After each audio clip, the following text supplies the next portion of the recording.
নমস্কাৰ, আটাইকে পুনৰ স্বাগতম জনাইছোঁ আমাৰ ইউটিউব চেনেলৰ মাজলৈ। আজি এই ভিডিঅ'টোত আমি এখন বিশেষ জিলাৰ কথা আলোচনা কৰিম, সেয়া হৈছে মাজুলী জিলা। আৰু মাজুলী জিলাৰ বিষয়ে কম বেছি পৰিমাণে আমি আটাই জানো। এই জিলাখন পৃথিৱীৰ সৰ্ববৃহৎ নদীদ্বীপ বুলি কোৱা হয়। পৃথিৱীৰ সৰ্ববৃহৎ নদীদ্বীপ হৈছে মাজুলী। আৰু 2016 চনত মাজুলীক জিলা হিচাপে ঘোষণা কৰা হৈছিলে। আৰু মাজুলী জিলাৰ মাজেৰে যিকেইখন নৈ উপনৈ বৈ গৈছে সেইকেইখন হৈছে ব্ৰহ্মপুত্ৰ, সোৱণশিৰি আৰু তুনি। এই প্ৰশ্নটো আহি থাকে। আৰু এটা লোককথা আছে যে আৰিমত্তৰ পুতেক ৰত্নসিংহ যেতিয়া ৰজা হৈছিলে তেখেতে ৰতনপুৰত ৰাজধানী স্থাপন কৰিছিল, আৰু সেইকাৰণে বহুতে মাজুলীক ৰতনপুৰ বুলিও কৈছিলে। ৰতনপুৰ। এতিয়া আমি চাম মাজুলী জিলাত কি কি আছে। আউনীআটী সত্ৰ। আহোম ৰজা জয়ধ্বজ সিংহই নিৰঞ্জন দেৱকানী এই সত্ৰখন নিৰ্মাণ কৰাইছিল, জয়ধ্বজ সিংহই। আৰু এই সত্ৰখনৰ মূল উপাস্য দেৱতা হৈছে শ্ৰী শ্ৰী গোবিন্দ মহাপ্ৰভু।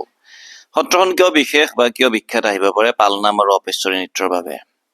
পৰীক্ষাত আহি থাকে এনেকুৱা প্ৰশ্ন, তলৰ কোনখন সত্ৰ পালনাম বা অপেশ্বৰী নৃত্যৰ বাবে বিখ্যাত? এয়া আউনীআটী সত্ৰ। নেক্সট, দক্ষিণপাট সত্ৰ।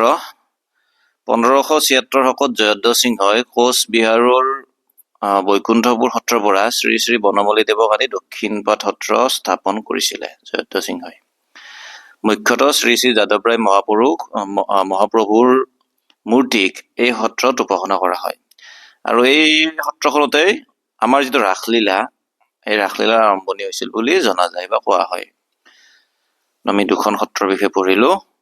শ্ৰী শ্ৰী গড়মূৰ সত্ৰত ইয়াৰ যিটো মূল উপাস্য দেৱতা আছে হৈছে বংশী গোপাল।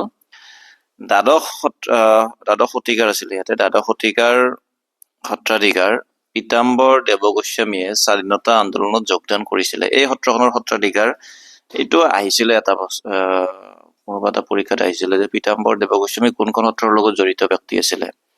গড়মূৰ সত্ৰ। আৰু প্ৰথমগৰাকী সত্ৰাধিকাৰ আছিলে জয় হৰিদেৱ।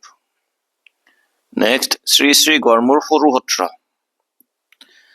লক্ষ্মীনাৰায়ণ দেৱে কুৰুৱাবাহী সত্ৰৰ আৰ্হিত গড়মূৰ সৰু সত্ৰখন 1582 শকত প্ৰতিষ্ঠা কৰিছিল।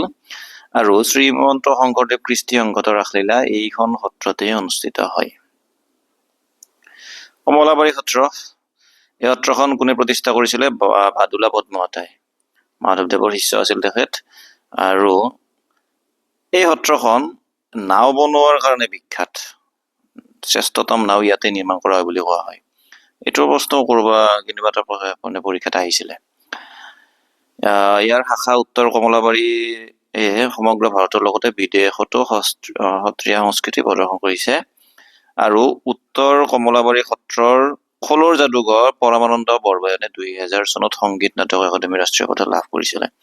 এইটো প্ৰশ্ন আহি যাব পাৰে, পৰমানন্দ বৰগোহাঞি কোনখন সত্ৰৰ লগত জড়িত আছিলে? উত্তৰ কমলাবাৰী সত্ৰ।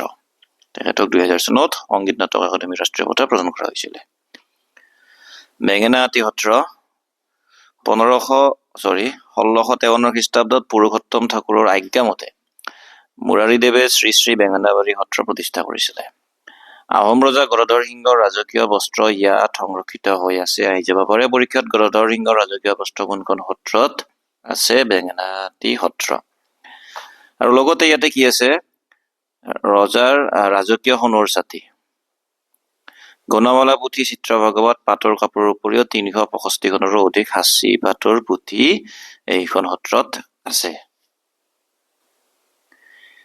ইয়াৰ পাছত চামগুৰি সত্ৰ। এইখন আহোম ৰজা চক্ৰধ্বজ সিংহই এজোপা চাম গছৰ গুৰিত প্ৰতিষ্ঠা কৰিছিলে। এইটো এটা ইম্পৰ্টেণ্ট তথ্য। চক্ৰধ্বজ সিংহই প্ৰতিষ্ঠা কৰিছিলে। এইখন সত্ৰ কিয় বিশেষ? এই ছবিবিলাক দেখিলে আপোনালোকে গম পাব। মুখা শিল্পৰ বাবে বিশেষ। এইটো আহি থাকে। মুখা শিল্পৰ বাবে কোনখন সত্ৰ বিখ্যাত? চামগুৰি সত্ৰ। মাজুলীৰ যিখিনি জানিব লগা তথ্য আছিলে এইখিনি আছিলে। নেক্সট আমি নতুন এটা ভিডিঅ' লৈ আহি আছো। আজিলৈ সামৰিছো। ধন্যবাদ।